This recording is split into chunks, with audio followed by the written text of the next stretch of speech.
buenas tardes, qué gusto que estén con nosotros completamente en vivo en este espacio de TV UNAM, la UNAM Responde, que es una herramienta de comunicación de nuestra Universidad Nacional Autónoma de México, que tiene como uno de sus 3 ejes prioritarios el de generar ciencia y difundirla. Quizá durante todos estos meses de pandemia hemos valorado más que nunca la importancia de tener acceso a todo ese conocimiento científico que se genera no solamente en nuestra universidad, sino en distintas partes del mundo, porque esta información, además de darnos certezas y tranquilidad, nos permite actuar responsablemente y nos permite tener quizá un poco de claridad sobre lo que ocurre con este coronavirus en este momento, cómo impacta en nuestra salud y cómo impacta también en otros sentidos de nuestra vida cotidiana. Hoy estaremos conversando con uno de los divulgadores científicos universitarios más reconocidos de nuestro país. Quédense con nosotros. Además, tenemos nuestras recomendaciones de cultura, humor, derechos humanos y más. Comenzamos como todos los días con un resumen de lo que ocurre en nuestro país. Sabemos ya que algunas actividades se han reiniciado con el objetivo de reactivar la economía en nuestro país y, por ejemplo, en el estado de Guerrero se han reabierto ya restaurantes, bares y discotecas. Sin embargo, las autoridades piden extremar precauciones y aclarar que la pandemia no ha terminado, que es importantísimo seguir manteniendo las medidas de higiene y de distanciamiento, además, por supuesto, del uso indispensable de cubrebocas, porque también se han registrado al mismo tiempo aumento de casos y este no es solamente el único estado de nuestra república donde sucede esto. Vamos enseguida con nuestro resumen inicial. Lo que nosotros estuvimos de acuerdo es que este tipo de alimentos no estén al alcance de los niños. Esencialmente eso es lo que nosotros platicamos en su momento con el Congreso.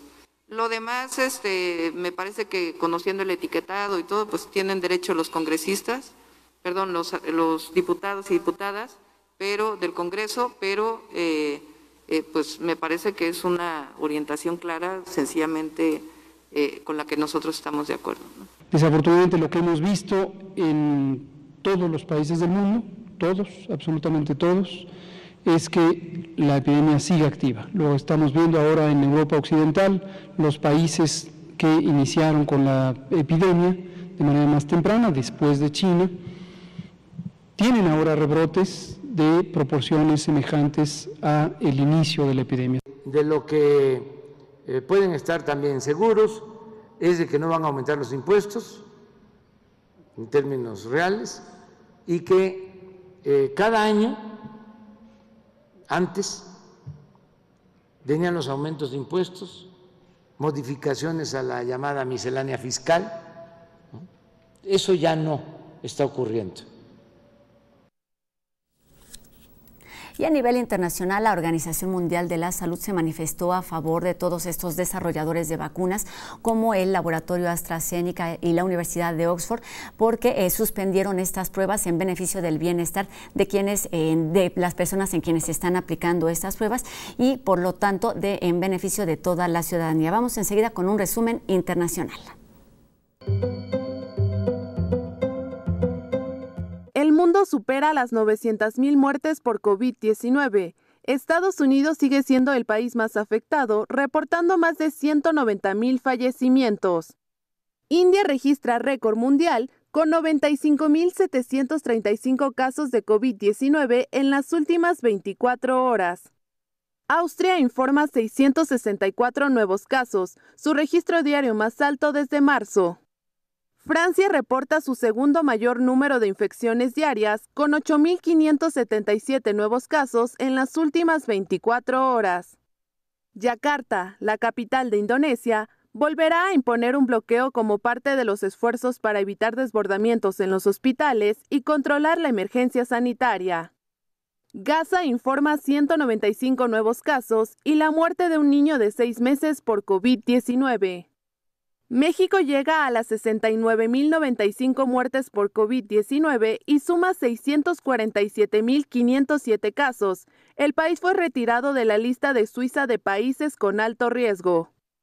En Corea del Sur, los nuevos casos diarios se mantienen por debajo de los 200 por octavo día consecutivo, lo que indica un desaceleramiento del contagio bajo estrictas reglas de distanciamiento social. Wuhan, el primer epicentro de la pandemia, reanudará los vuelos internacionales este mes. Donald Trump admitió que minimizó intencionalmente la naturaleza mortal del nuevo coronavirus. Israel impone restricciones de una semana a las zonas rojas de contagio. Con toques de queda nocturnos y cierres de escuelas, el país busca detener el aumento de casos. En India, el Taj Mahal abrirá al turismo a partir del 21 de septiembre con acceso restringido a 5,000 personas por día. Como todos los días nos acercamos aquí al conocimiento científico a través de nuestro médico doctor de cabecera, el doctor Carlos Rosales del Instituto de Investigaciones Biomédicas de nuestra universidad, quien esta tarde nos habla de los hábitos de higiene que debemos seguir de los pies a la cabeza. Gracias, Rosa. Muy buenas tardes. Regresamos a la UNAM Responde contestando algunas preguntas más de nuestro público. Nos han dicho: ¿es cierto que si tomo té caliente o alguna otra bebida caliente puedo evitar la infección con el coronavirus? Y de la misma manera, si mantengo una higiene bucal adecuada y hago gárgaras con sal o de enjuague bucal, ¿puedo impedir la infección? No, ninguno de estos remedios caseros lo va a ayudar a prevenir la infección. El virus se transmite por gotitas de saliva que las personas infectadas expulsan al toser o estornudar, y estas van a entrar por la nariz y por la boca. Las gárgaras no van a detener al virus. Lo mejor es las recomendaciones de siempre: manténgase a una sana distancia y use su mascarilla. También nos preguntan: ¿qué tan efectivo es desinfectar los zapatos? Bueno, el virus realmente no se puede transmitir por el calzado. No está por demás si en algún lugar le piden que se limpie los zapatos, hágalo, pero es mucho más probable que usted se infecte por las manos. Es mejor lavarse las manos muy bien y frecuentemente. Eso evitará la propagación del virus mucho mejor. Siga las recomendaciones de siempre. Eso es lo que tenemos todos que hacer para contener esta pandemia. Cuídese. Muchas gracias. Regresamos con Rosa al estudio de TV UNAM. Gracias, doctor. Y a veces vemos la ciencia como algo inalcanzable, incomprensible, complejo, que pertenece únicamente a doctores, investigadores y esos personajes que generalmente identificamos con bata blanca. Pero siempre es un buen momento para acercarnos a este tipo de información, a este tipo de conocimiento, y hoy queda este hecho más evidente que nunca. Todos lo podemos hacer, sin embargo, hay muchas personas que se dedican a esto y nos hacen ver este conocimiento y esta ciencia de manera muy agradable, de manera muy sencilla, y además que nos permita utilizarla en nuestro beneficio. Hoy me da muchísimo gusto saludar aquí en este espacio de TV UNAM a uno de los divulgadores científicos más reconocidos de nuestra universidad, el doctor Sergio de Régules Ruiz Funes. Él es físico, coordinador científico de la revista Como Ves, que pertenece a la Dirección General de Divulgación de la Ciencia, egresado de la Facultad de Ciencias, escritor, pues es también colaborador de distintos medios de comunicación, y yo lo definiría como un encargado de contagiar el gusto por la ciencia. Sergio, ¿cómo estás? Muy buenas tardes y qué bueno que estás aquí con nosotros. Hola Rosa, encantado de estar aquí. Solo quiero hacer una pequeña aclaración, no soy doctor, luego estas cosas se trascienden y pasan cosas tremendas, pero fuera de eso te agradezco tus palabras. Sí soy divulgador, sí soy físico, todo lo demás que dijiste espero es estrictamente cierto y te agradezco mucho estar aquí con ustedes. Tachamos lo de doctor, pero le ponemos muchísimas palomitas a este personaje que nos permite acercarnos a la ciencia y no solamente, sino contagiarnos el gusto. Sergio, pues atravesamos por una situación adversa, una situación complicada, no solamente en términos científicos, sino en términos personales, y me parece que es un muy buen momento para valorar el trabajo que hacen los divulgadores científicos en todo momento y no solamente en momentos de crisis. ¿Cuál es tu labor y cuál es tu visión en estos momentos, Sergio? Sí, la divulgación de la ciencia, igual que la ciencia, se aprecia más cuando se le requiere, ¿no? Es un poquito como el coche, nunca te das cuenta de la maravilla de que el coche funcione y cuando se descompone es cuando aprecias al mecánico, por ejemplo, ¿no? Lo mismo nos pasa a los divulgadores y a los investigadores científicos, ¿no? Se requiere de una situación de emergencia para que de veras se vea ¿qué se está haciendo? En el caso de la investigación, pues por ejemplo en Estados Unidos, para que el gobierno apreciara el valor de la ciencia, se requirió la Segunda Guerra Mundial, ¿no? El asunto del radar y la bomba atómica y todas esas cosas. Y luego, por supuesto, también se volvió a impulsar mucho la ciencia desde el gobierno de Estados Unidos, cuando en 1957 la Unión Soviética puso en órbita el Sputnik, con lo cual se llevaron un susto tremendo, ¿no? Entonces, ese es el tipo de cosas que se requieren para que los gobiernos y la sociedad valoren la actividad científica. En cuanto a la divulgación, quizás todavía más difícil, ¿no? Porque si bien la ciencia inmediatamente se apreció, por ejemplo, otra vez en Estados Unidos después de la guerra, el hecho de que había que difundirla, de que había que contarle a la sociedad qué hacían los científicos y sobre todo cómo lo hacían, fue apreciado hasta un poco después. En México también generalmente no hay mucho aprecio por ninguna de las dos actividades. Y la divulgación a veces hasta nos topamos con fuego amigo, digamos, ¿no? Incluso los mismos investigadores científicos, quizá por no entender muy bien exactamente qué hacemos los divulgadores profesionales y serios, a veces también como que la menosprecian un poco. Hoy en día, por supuesto, parte de las labores de la divulgación, quisiera yo pensar que no es nuestro único objetivo, pero digamos, sí estamos llamados a intervenir en el asunto de informar al público sobre por qué de las medidas de higiene, ¿no? Una cosa es informar qué medidas de higiene son necesarias. Eso estaría más en el orden de la campaña de salud o en la comunicación de riesgos, que por supuesto pueden hacer uso de técnicas de divulgación científica, pero yo creo que la divulgación está más bien llamada a explicar por qué son estas medidas de higiene. Y una cosa también muy importante es que con un nuevo virus, conforme va pasando el tiempo, vamos sabiendo más cosas acerca del modo de transmisión, cómo actúa en el organismo y cómo hace daño, y sobre todo qué tratamientos son eficaces y qué tratamientos no. Y este conocimiento va cambiando todo el tiempo. Y ahí sí que la divulgación puede intervenir y ser muy eficaz, porque la divulgación hace algo que generalmente no hace la escuela. La escuela no nos enseña la ciencia como un proceso, nos enseña como una serie de resultados ya bien digeridos, ¿no? La física de Newton y la genética mendeliana y cosas de estas, pero casi nunca nos enseñan algo que es muy importante, y es cómo opera la ciencia hoy, cómo opera la ciencia como institución. Y eso es muy importante para entender por qué no tenemos certezas absolutas, por qué cambia la información, ¿no? La información se va transformando y algunas personas piensan que eso es señal de un engaño o de un complot por parte de los científicos, y no, en realidad es que la ciencia así funciona. En fin, creo que eso es lo que mejor podemos hacer los divulgadores, transmitir cómo funciona la ciencia para que se entienda mejor qué se le puede pedir y qué no se le puede pedir. Doctor, pues, y sigo con el doctor, me haces la aclaración y es lo único que con lo que me quedo. No, pero además siempre te digo, Sergio, entonces seguiré con esta dinámica. Sergio, aclaras una cosa muy importante, que una cosa es hacer ciencia y la otra es difundirla. Esa sí es tu misión, como la de otros investigadores de nuestra universidad.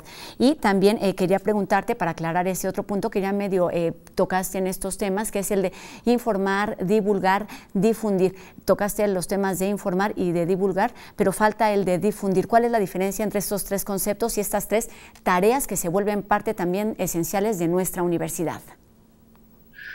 Pues mira, divulgar y difundir, yo diría que en español cotidiano son prácticamente lo mismo, pero la verdad es que en el gremio de los divulgadores, cuando hablamos nuestra jerga técnica, distinguimos divulgar de difundir de la siguiente manera.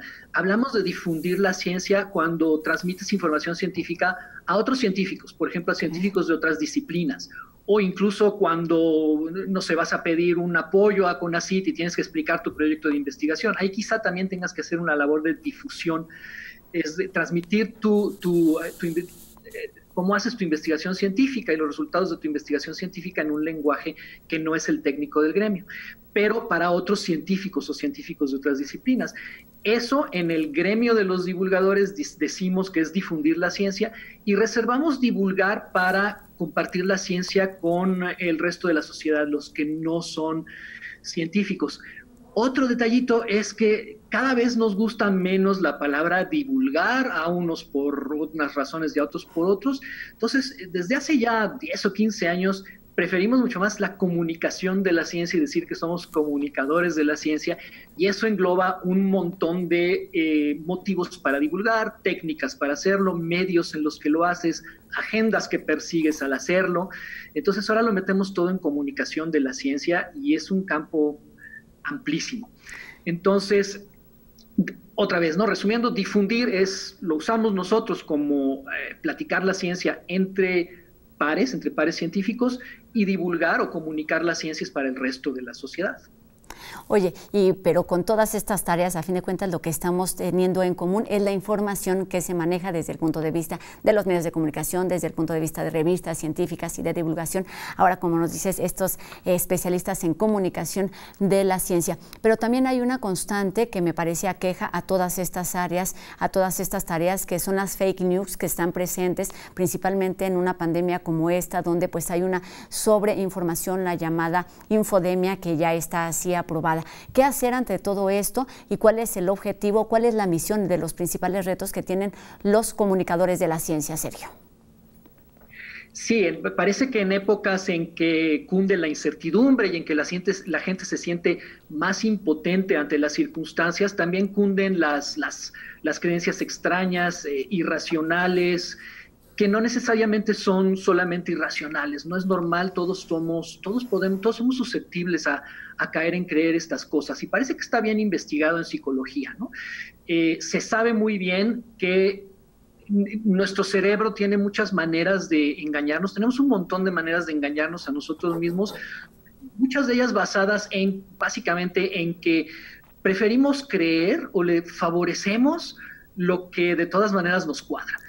Y por supuesto ahora, como hay medios para difundir ideas por todo el mundo sin el menor filtro, pues aunque las fake news ya existían desde hace mucho tiempo, de hecho encontré un libro donde ya hablaban de conspiracy theories, por ejemplo, en los años 60, hoy con los medios para difundirla pues se han vuelto una cosa completamente viral, y en estas circunstancias pues muy dañina, porque por supuesto están los remedios, las conspiraciones falsas, ¿no? Donde nos dicen todo esto es una conspiración para imponernos un nuevo orden mundial y qué sé yo, ¿no?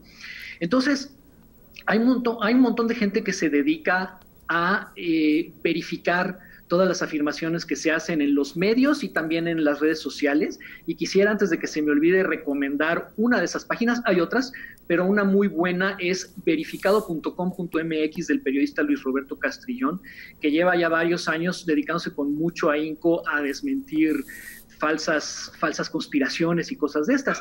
Pero en general, ¿qué puede hacer uno como ciudadano, ¿no? Ante toda esta cantidad de información que te puedes encontrar en tu Facebook o que te llega por WhatsApp de los vecinos o que ves en YouTube y cosas de estas?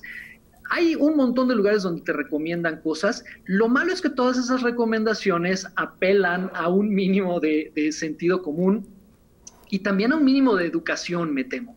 Ahora, la educación no está bien distribuida en este país, sin embargo, la inteligencia está un poco mejor distribuida que la educación, entonces podemos también apelar a eso. Y lo que te dicen todos es, número uno, checa la fuente, quién lo dice, ¿no? Si es un artículo en un medio, el artículo está firmado, reconozcas o no la firma, digo, si la reconoces encima y sabes que es una persona bien conocida, pues mejor.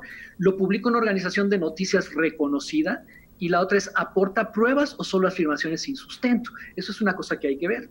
Una segunda cosa es, ¿suena plausible? Y aquí sí hay que tener mucho cuidado, porque, por ejemplo, en tiempos de Peña Nieto salió una noticia que decía Peña Nieto o el PRI o el gobierno quieren castigar con cárcel a quien los critique en las redes sociales. Y pues eso no sonaba plausible, digo, no porque el PRI, el gobierno y Peña Nieto no se murieran de ganas de poderlo hacer, sino porque habría habido una respuesta tremenda de la prensa, de la sociedad, de los intelectuales, de un montón de gente. Entonces no sonaba plausible que lo pudieran hacer, pero un montón de amigos míos en Facebook, todos universitarios, se la creyeron porque claro les cuadra, ¿no? Dices, sí, por supuesto, son malignos y por supuesto que quieren hacer eso. Entonces es muy fácil caer en creerte las noticias que te cuadran, y por eso pues hay que tener mucho cuidado con esto de ¿te suena plausible lo que te están diciendo o no? Ahora, desde luego es más fácil de distinguir cuando te dicen los reptilianos dominan al mundo, ¿no? Eso pues es más fácil de desmentir. Hay dos cositas más, no sé si... Sí, terminamos de una vez, Sergio, con estos otros dos puntos. Te digo rápidamente. Uno está escrito como esperarías de una organización de noticias seria, y aquí es muy fácil de reconocer si está lleno de faltas de ortografía o de signos de admiración injustificados o mayúsculas gritonas, pues posiblemente sea falso. Y una muy importante es, ¿podría tener motivos políticos la noticia? Aunque esto no garantiza nada. Aunque la noticia favorezca políticamente a quien la promueve, no necesariamente es falsa. Pero bueno, todos estos criterios puede uno aplicar para darse una idea de si lo que está leyendo es falso o no.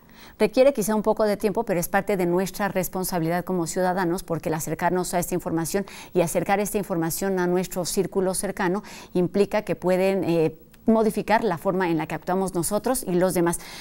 Sergio, tenemos un minutito para terminar y creo que todo esto de las falsas noticias, de lo que se va generando por ahí, de que a alguien se le ocurrió ponerlo en redes, se puede contrarrestar con una formación, como bien dices, estructurada, con una educación o con un proceso, digamos, como un poquito más formal. En este sentido, ¿cómo se preparan los divulgadores científicos, los comunicadores de la ciencia? ¿Cuáles son sus herramientas?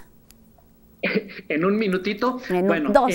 Ahora, fíjate que ahora hay muchos cursos, diplomados, posgrados, muchos de ellos más bien para investigar sobre la comunicación de la ciencia y no tanto para hacerla.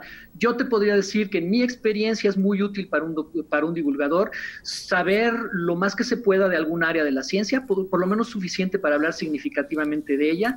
También tener nociones de historia de la ciencia y filosofía de la ciencia, y desde luego alguna habilidad comunicativa, como escribir, hablar, hacer TikToks, escribir tweets y publicar en Facebook.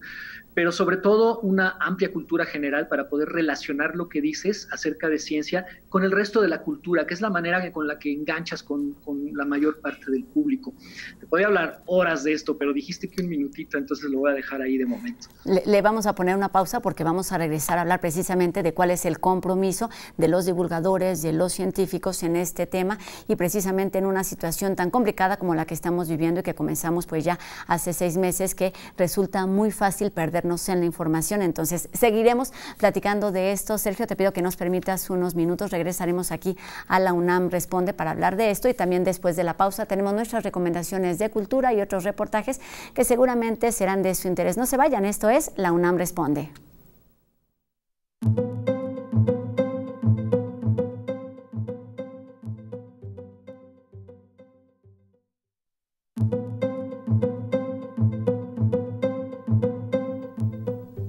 Qué gusto que continúen con nosotros aquí en La UNAM Responde, y así como la divulgación de la ciencia es importantísima, también la difusión de la cultura enriquece el conocimiento humano. Vamos con nuestras recomendaciones para esta tarde.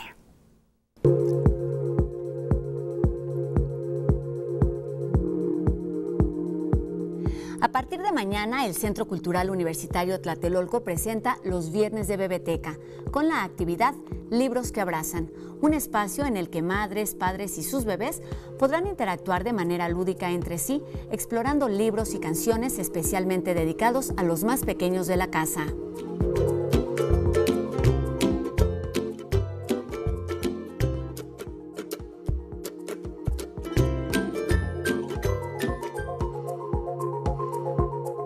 Las plataformas digitales del antiguo Colegio de San Ildefonso siguen muy activas. Todos los viernes, sin salir de casa, podrán conocer historias de este recinto en sus diferentes facetas a través del tiempo. Con esta memoria compartida, las anécdotas que han marcado el origen e historia de este recinto y del barrio universitario se ponen al descubierto.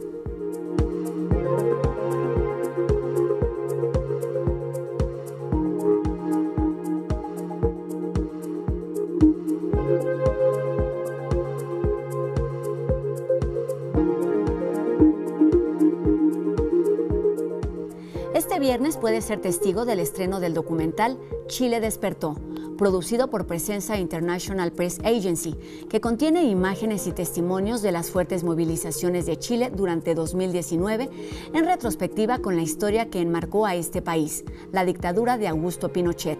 Esta película se transmite mañana viernes por la señal de TV UNAM. 2019, una ola de protestas populares sacudió a Chile.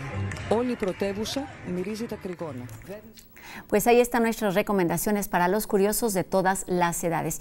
Y con todo y lo complejo que ha resultado esta pandemia, existen otras problemáticas que requieren especial atención y la colaboración entre organizaciones, por supuesto gobiernos y también ciudadanos. Se trata del cambio climático y de esto nos habla enseguida Jacobo Dayan. Buenas tardes. Antonio Guterres, secretario general de Naciones Unidas, hizo un llamado diciendo que el mundo se enfrenta a dos crisis urgentes, el COVID-19 y el cambio climático. Lo planteó de la siguiente manera: abordemos ambas y dejemos a las generaciones futuras la esperanza de que este momento sea un verdadero punto de inflexión para la gente y el planeta. Desde el inicio de la pandemia, Guterres hizo este llamado urgente sobre el cambio climático. Ahora lo hace en términos más fuertes. Ante el calentamiento global, dice Guterres, el mundo debe unirse o estamos perdidos. Y realiza 6 propuestas vinculadas con el rescate económico. Invertir en empleos ecológicos, no rescatar a las industrias contaminantes, acabar con los subsidios a los combustibles fósiles, tener en cuenta el riesgo climático en todas las medidas financieras y normativas, trabajar juntos y no dejar nadie atrás. Desgraciadamente, el gobierno mexicano va exactamente en el sentido opuesto. La energía limpia genera más empleos, un aire más limpio, mejor salud y un crecimiento económico más sólido. También la secretaria ejecutiva de la Convención Marco de las Naciones Unidas sobre el Cambio Climático, Patricia Espinosa, ex canciller mexicana, destacó que la combinación del COVID-19 y la crisis climática brinda una oportunidad de recuperarse de la pandemia y al mismo tiempo construir un futuro mejor. Para ello, destacó la importancia de llevar a cabo un esfuerzo mundial coordinado e instó a todos los países a abrazar la fuerza del multilateralismo. Desgraciadamente, lo que vemos en la realidad es un mundo cada vez más ensimismado, con menos cooperación internacional y con menos respeto por los órganos multilaterales. El cambio climático ya está pasando facturas importantes. La pregunta es si seremos tan ciegos como para no verlas. Buenas tardes. Por supuesto que estos y otros temas requieren seriedad, pero también son abordados con un poquito de humor en todas nuestras redes sociales. Vamos a ver qué nos prepararon para esta tarde Dani Quino y su equipo. Qué interesante está esto que nos están compartiendo nuestros invitados en La UNAM Responde. Pero vamos a hacer una pausa, pues para ponernos al tanto del acontecer tecnológico y del internet con esta cápsula de No Memes.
Al volver seguiremos hablando sobre ciencia y comunicación con Sergio de Régules aquí en La UNAM Responde. Regresamos.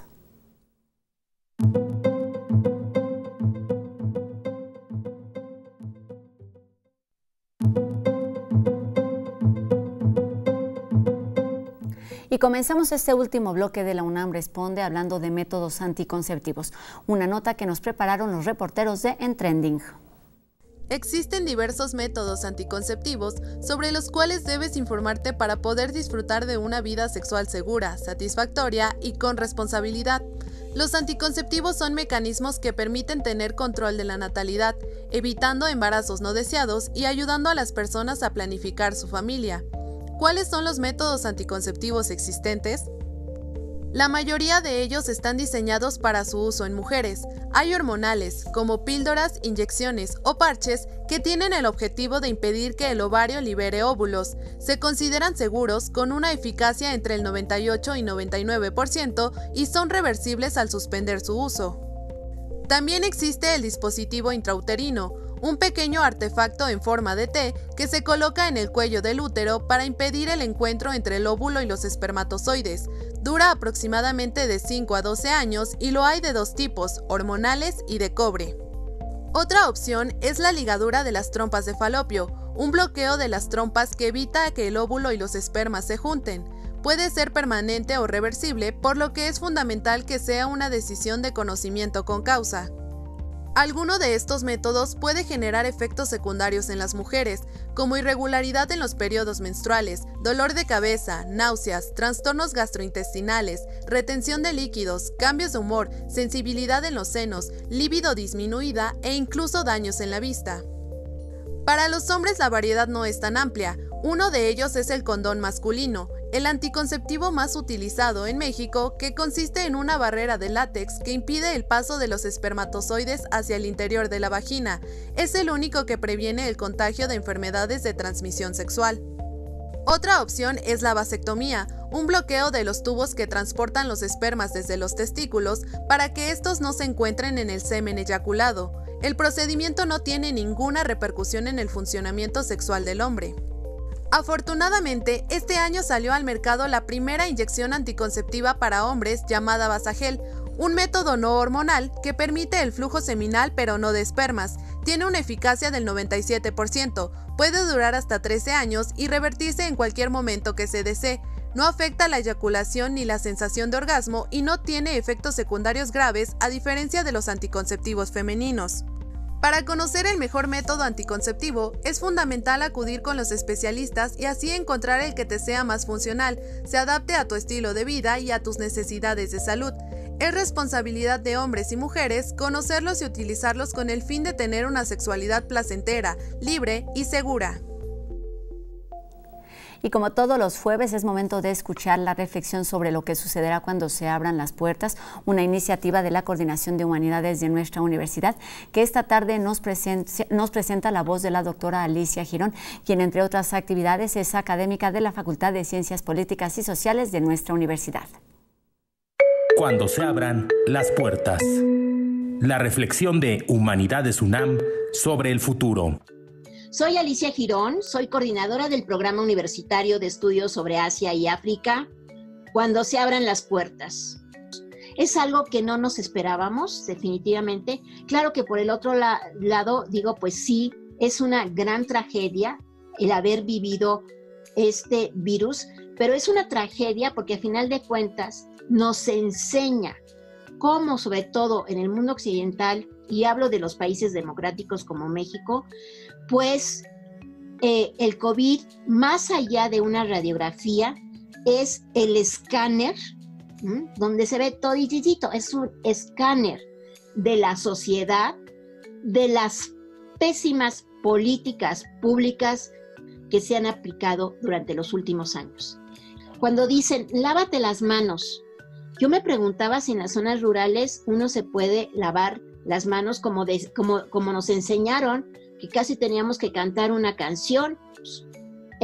A los que pertenecemos a una clase social, como vuelvo a decir, que tenemos acceso a la energía, acceso al agua, acceso al internet, el acceso a comunicarnos a través de una plataforma, es un porcentaje muy pequeño de la sociedad, muy pequeño incluso de los países europeos, muy pequeño incluso de Estados Unidos, porque no todos nos pudimos ir a nuestras casas, no todos los niños ni estudiantes se fueron a sus casas, porque no todos incluso tienen acceso a una computadora, si acaso un teléfono celular, pero que tampoco tiene datos.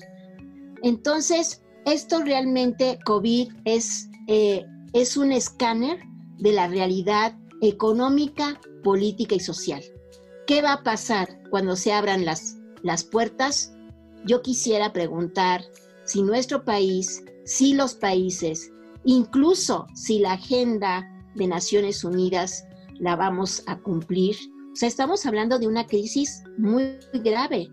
Y esto lo que requiere, y aquí es donde los economistas, sobre todo los economistas, y yo soy economista, no vemos que una de las salidas para esta nueva etapa es buscar un programa de pleno empleo, un programa negociado con todos los partidos políticos para poder crear empleo, y algo sumamente importante y que constantemente lo repito, es una renegociación de la deuda externa para canalizar ese dinero que se va a acreedores o a los fondos o a los hedge funds para el gasto público, pero principalmente creando empleos. Hay algo que me parece muy importante y que también quisiera retomar, la cuestión de género. En esta nueva etapa que se nos viene, algo que tenemos que poner como política prioritaria es el cuidado. Y por economía del cuidado es gran parte de las actividades que hacemos las mujeres, sobre todo en familia, porque no solamente reproducimos la fuerza de trabajo o el futuro o los valores del futuro de un país, sino sobre todo el cuidado que deben de tener nuestros niños, que es el futuro de un estado, pero también el cuidado que tenemos para los viejos, para los ancianos, para los enfermos, y sobre todo en infinidad de actividades que no necesariamente son hechas en casa, pero que también las mujeres hacen fuera de su casa. El cuidado me parece algo importantísimo y que debe de ser parte prioritaria de esa creación de empleo. Cuando se abran las puertas, yo creo que definitivamente no vamos a quedar como lo fue antes de haber cerrado las puertas de nuestra universidad. Y yo creo que ahí es donde tenemos que reflexionar y nos toca a los profesores, a los académicos, a los investigadores y sobre todo estar con nuestros estudiantes intentando reflexionar y ver qué nuevas oportunidades para poder, y vuelvo a insistir, tratar de tener empleo para todos. Cuando se abran las puertas. Humanidades UNAM, un nuevo nosotros. Algo debemos cambiar y algo debemos aprender. Y enseguida retomamos nuestra conversación con el también editor y conferencista Sergio de Régules, quien les decía es coordinador científico de la revista Cómo Ves de la Dirección General de Divulgación de la Ciencia de nuestra universidad. Sergio, fuiste muy puntual en la definición con respecto a la formación de los divulgadores científicos, pero ahora sí podemos ampliar un poquito más el tema para hablar no solamente de esto, sino del compromiso social que tienen estos profesionistas científicos, no solamente de nuestra universidad, sino de todo el país y de todo el mundo. Sí, pues el compromiso social también, yo creo que depende de si estás hablando de personas o si estás hablando de instituciones. Las instituciones, por supuesto, es muy importante que lo tengan, y así lo tiene la Dirección General de Divulgación de la Ciencia de la UNAM, que está hecha para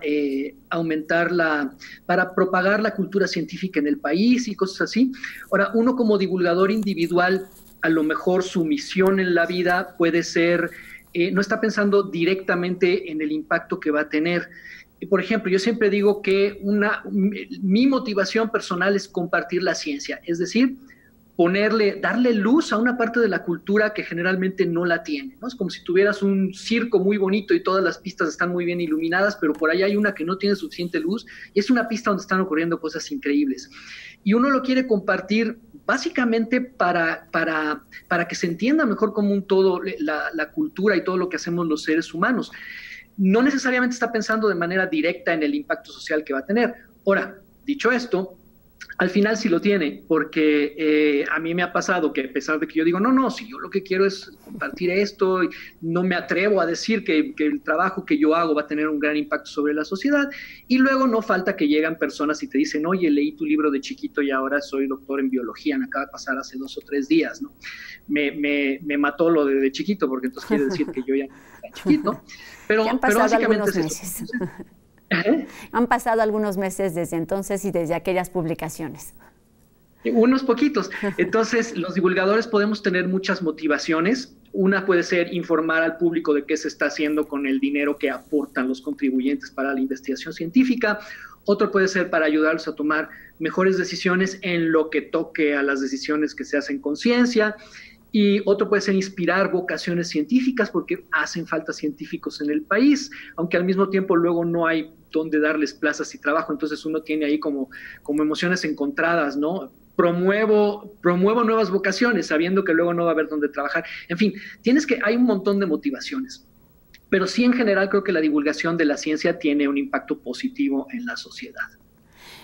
Sergio, considerando justo esto que dices, que quizá la divulgación es uno de esas pistas que no están bien iluminadas, pero precisamente en momentos de crisis como el que estamos viviendo y en una pandemia que nos obliga un poquito a todos a ser especialistas, a ser científicos, a saber o a predecir lo que va a pasar, cómo se va a comportar el virus, qué podemos hacer y qué no, me gustaría que nos hablaras de qué se necesita para generar un cambio en este sentido y que esa pista esté perfectamente iluminada, siempre en beneficio de todos y cada uno de los ciudadanos y no solamente de las autoridades y de los ciudadanos, como sucede en estos momentos en particular.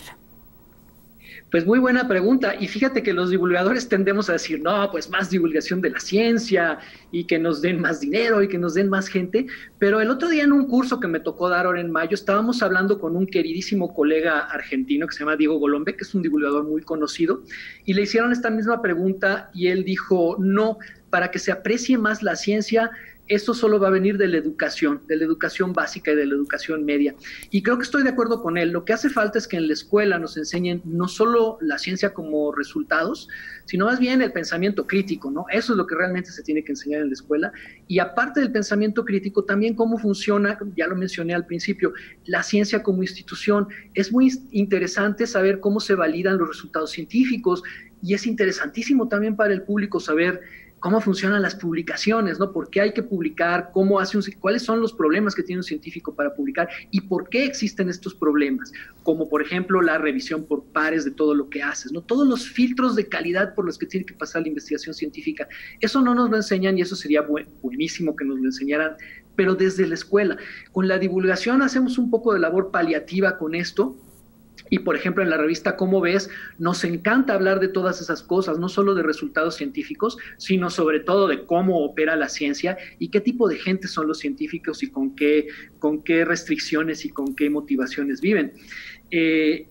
Pero sí tendría que venir más bien de la educación para que se entienda desde chiquitos y en los huesos cómo funciona la ciencia, por qué funciona así y, muy importante, qué se le puede pedir y qué no se le puede pedir, ¿no? Luego, pues sí pasa que nos dicen, nos engañan los científicos y es simplemente por no entender cómo opera la ciencia. Por ejemplo, que la ciencia, pues en las cosas nuevas, en la ciencia en acción, rara vez da certezas, no siempre das probabilidades de que las cosas sean una buena descripción de la naturaleza o no. Nunca dices, esto está comprobado científicamente y esto no. Entonces, bueno, volviendo a la pregunta, básicamente, pues vamos a tener que hacerlo en la educación y eso va a llevar mucho tiempo y yo no veo que se esté caminando para allá. O sea, hay que empezar y hay que empezar pronto y también para eso puede ser esta crisis una oportunidad para comenzar a darle importancia a esas cosas que son de utilidad no solo a corto, sino a mediano y a largo plazo. Sergio, mencionabas por supuesto la revista Cómo Ves, que es un referente de comunicación en nuestra universidad y entre la comunidad estudiantil de todo el país.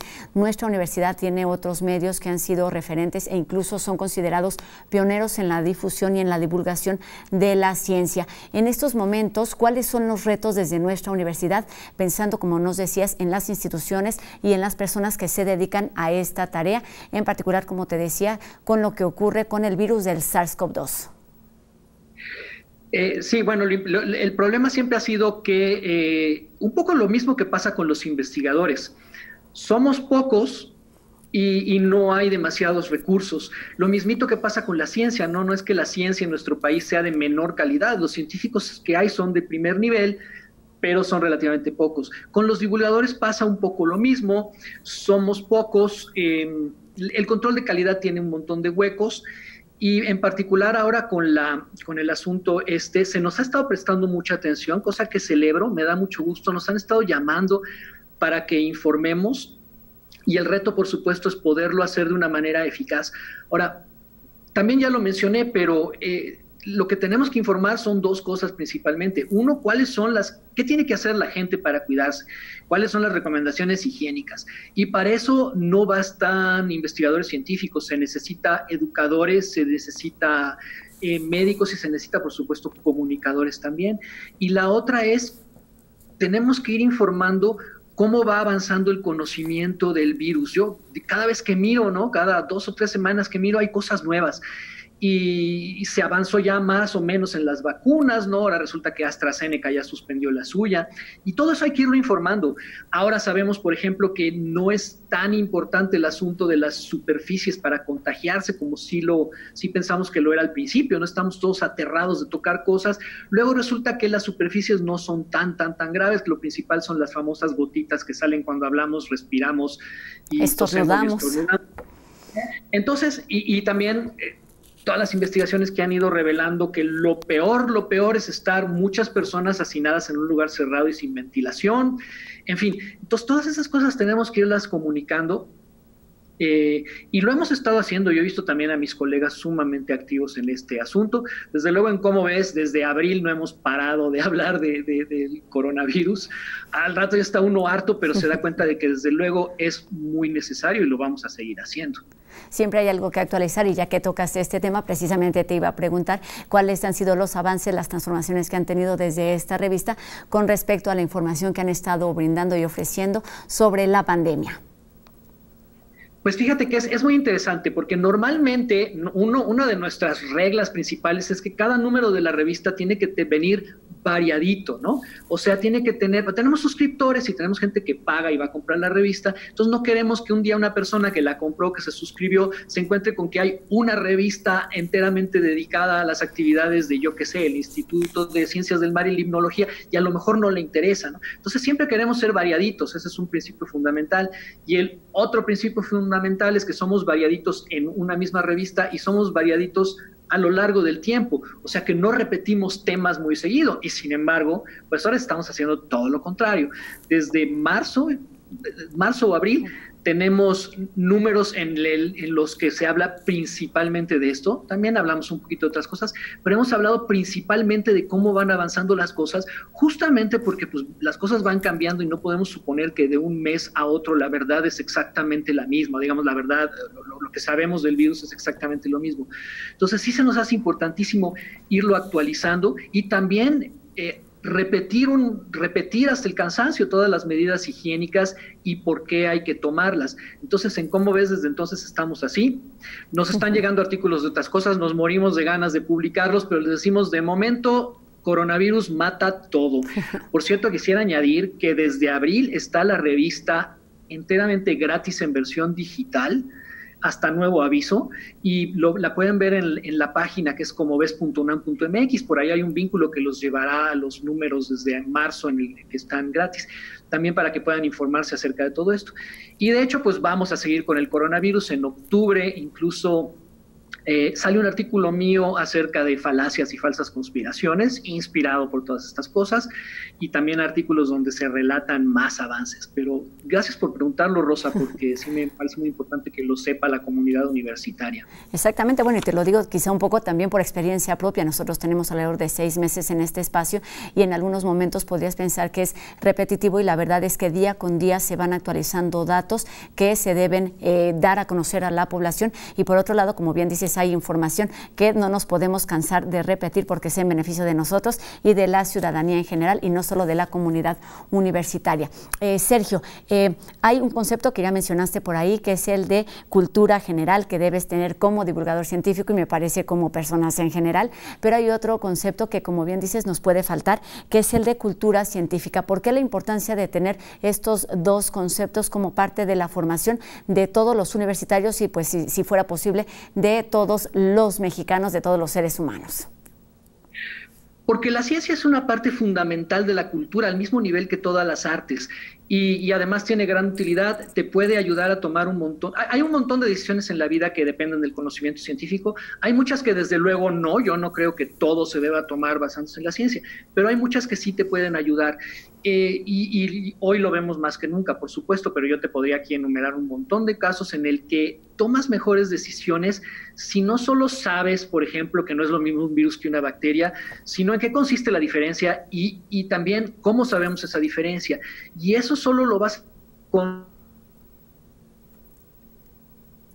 solamente saberse todas las leyes de Newton y las de Kepler al derecho y al revés, sino entender qué se necesita para obtener las leyes de Newton y las leyes de Kepler, saber incluso quién paga la ciencia y por qué la paga. No mencioné por ahí en algún momento que en Estados Unidos se interesaron en la ciencia cuando les sirvió para la guerra. Bueno, estas cosas hay que saberlas, que muchas veces cuando se necesita el apoyo de la política para impulsar la ciencia, pues tienes que darles algo a cambio. Entonces, todas estas cosas es importante saberlas. ¿Quién financia la ciencia? ¿Cómo se hace? El papel de las probabilidades y las estadísticas, y todo esto lo llamaríamos cultura científica, más allá de además saberse un poco de historia de la ciencia y por supuesto algunos resultados.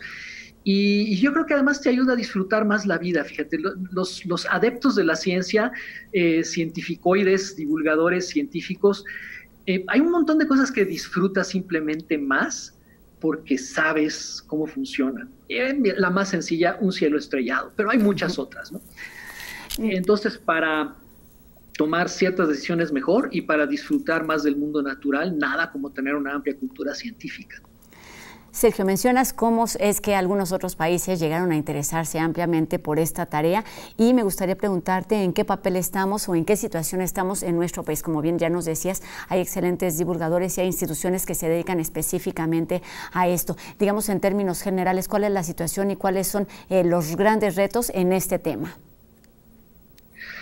Pues no es que yo sea la persona más indicada para decir esto, pero desde luego puedo observar cosas y puedo ver la opinión de mis amigos que sí son investigadores científicos expertos. Y bueno, lo cierto es que la situación ahorita está difícil, no solo en México, también en el mundo, ¿no? Se ataca la credibilidad de la ciencia, se ataca los motivos de la ciencia. No estoy diciendo que no pueda haber científicos con motivos aviesos, pero otra cosa es pensar que absolutamente todos los científicos los tienen, y eso no es cierto. Entonces, estamos en una situación en el mundo en el que hay una atmósfera anti-ciencia, anti-expertos, y pues eso es muy preocupante, sobre todo en un país donde la ciencia siempre es incipiente, ¿no? Nunca acaba de agarrar, nunca acaba de prender y nunca acaba de arraigar. Y bueno, así parece que ven las cosas mis amigos que sí están más metidos en el ajo. Oye, ya nada más para terminar, lo que sí podemos hacer es invitar a todas las personas a que se acerquen y cómo lograr que se genere este interés hacia la divulgación y hacia la ciencia en particular. Pues mira, yo creo que una cosa que siempre digo cuando me dicen, no, hombre, es que hay que estar atacando a los pseudocientíficos y todo, yo digo, pues es que no, porque ellos tienen muchos más medios para hacerse publicidad. Entonces, lo mismo nosotros, no tenemos grandes medios para hacernos publicidad. Los que trabajamos en la UNAM, y sobre todo yo que estoy en la revista Como Ves, me siento muy, muy afortunado de tener detrás a la universidad apoyando el proyecto de Como Ves. Pero, por ejemplo, para vender mis libros y mis conferencias, todas esas cosas, pues es otra cosa. Lo que podemos hacer es hacer un trabajo de primer nivel en el que no solo se garantice que la información es buena y de ley, sino que además esté presentado de una manera irresistible, que te lo traigan y que sea así como un platillo que ves expuesto en un aparador de un restaurante y que no puedes resistir comértelo. Y para eso hay que seguir desarrollando nuestras habilidades como comunicadores, como narradores de la ciencia, y hay que estar a salto de mata, ¿no? No puede uno bajar la guardia. Y yo añadiría nada más, pues para entender los cómo y como nos decías, para divertirnos un poquito más aún en estos momentos de crisis. Y bueno, también ahí está la invitación para acercarse a tus libros, ¿Qué científica es la ciencia?, Las orejas de Saturno y otras crónicas de la ciencia, La mamá de Kepler, libros que están disponibles en formato impreso y por supuesto digital en prácticamente todas las librerías. Sergio de Régules, muchísimas gracias por estos minutos para la UNAM Responde, coordinador científico de la revista Como Ves de la Dirección General de Divulgación de la Ciencia de nuestra universidad. Ya dije además todos estos cargos, pero el principal, contagiar el gusto por la ciencia, y también has tenido algún espacio en esta nuestra televisora. Muchas gracias por esta información y por estos minutos para TV UNAM. Buenas tardes, Sergio. Muchas gracias, Rosa, y saludos a todos los compañeros de TV UNAM. Gracias, aquí te escuchan y pues estaremos en contacto, y ahí está la invitación también para que se acerquen a todas las publicaciones y a los números de la revista Como Ves, que como bien nos dice Sergio, están disponibles para todos a través de la página Como Ves de nuestra universidad. Y bueno, además de esto vamos con otros consejos que nos ayudan a tener bienestar, y no solamente se trata de comer sanamente, sino de encontrarle el gusto al ejercicio, y de esto nos habla enseguida los responsables de Deportes UNAM.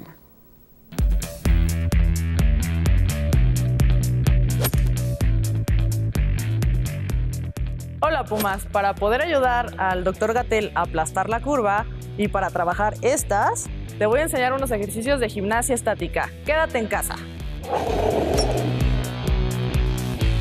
Para este ejercicio tienes que estar sentado en una silla, la espalda derecha, colocar tus manos entrelazadas detrás de la cabeza y subir alternadamente las piernas al pecho.